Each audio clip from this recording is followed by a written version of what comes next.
I was born and raised in a little town called Maplewood, Pennsylvania. And it was the kind of place where everyone knew everyone and life was simple. My dad was a mechanic, and my mom ran the only grocery store in town. We didn't have much, but we had each other, and that was enough. Growing up, I was just like any other kid. Curious, always exploring the woods near our house, and getting into trouble here and there. But what really got me were the stories. The stories the old folks in the town would tell. Ghost stories, mostly. Haunted houses, creatures in the woods, that sort of thing. I loved hearing them, but I never really believed any of it. And fast forward a couple of years, and I'm in my early 20s, trying to figure out what to do with my life. There weren't many jobs in Maplewood, so I ended up taking a job as a security guard at St. Mary's Hospital in the city. It was a pretty old building, built way back in the early 1900s. The place had history, that's for sure. The walls seemed to whisper secrets, and sometimes, late at night, you could hear strange noises echoing through the empty halls. I didn't pay much attention to it though. I figured it was just the building settling, or maybe a rat scurrying around. My job was mostly uneventful. I worked the night shift, and it was pretty quiet. I'd make my rounds, check the doors, and make sure everything was locked up. It wasn't exactly thrilling, but it paid the bills. Most nights, I was alone in those long, dimly lit corridors. The place had a way of playing tricks on your mind. The shadows seemed to move when you weren't looking, and sometimes I'd hear faint whispers, but I always shrugged it off. I told myself it was just the wind or my imagination. But then, that night came. The night that changed everything. And it was a cold, rainy night. One of those nights where the wind howls and the rain pelts against the windows, like it's trying to get in. Now I was just making my rounds, like any other night, when I heard it. A faint noise coming from one of the old, deserted wings of the hospital. The east wing, if I remember right. That part of the building hadn't been used in years, not since they'd moved most of the patients to the newer section. And at first, I thought it was just the wind, but as I got closer, I realized it was something else. It sounded like footsteps, slow and dragging, like someone was shuffling across the floor. My heart started pounding in my chest, but I told myself it was probably just a homeless person who'd somehow gotten inside. It wouldn't have been the first time.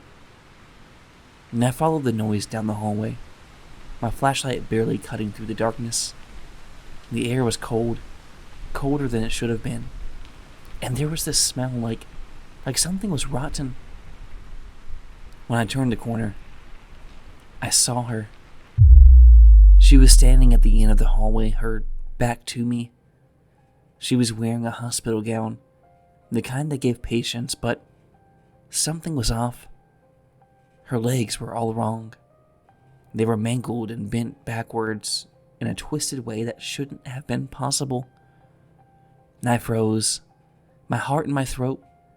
For a moment, I thought it was just a trick of the light, or maybe I was seeing things. But then she turned around.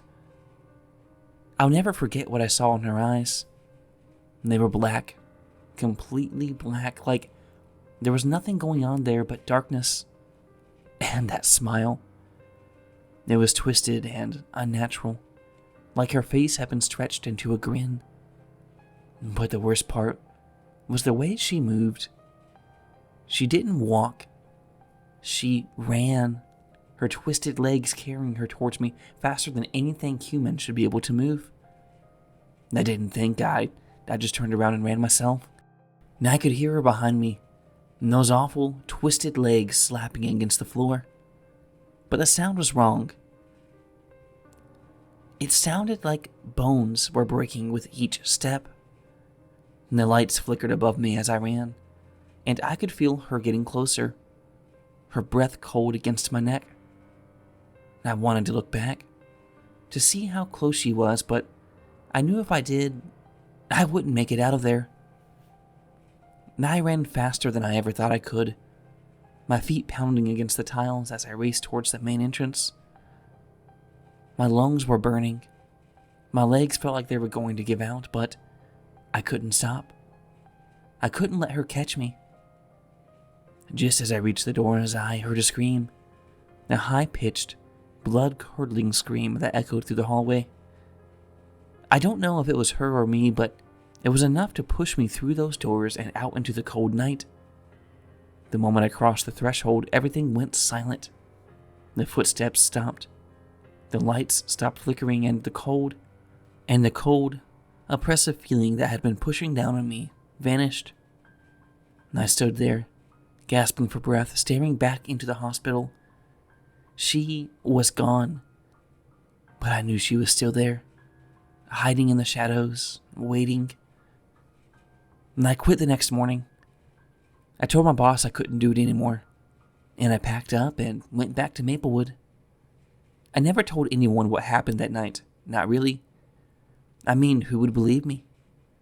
But I can still feel her eyes on me now.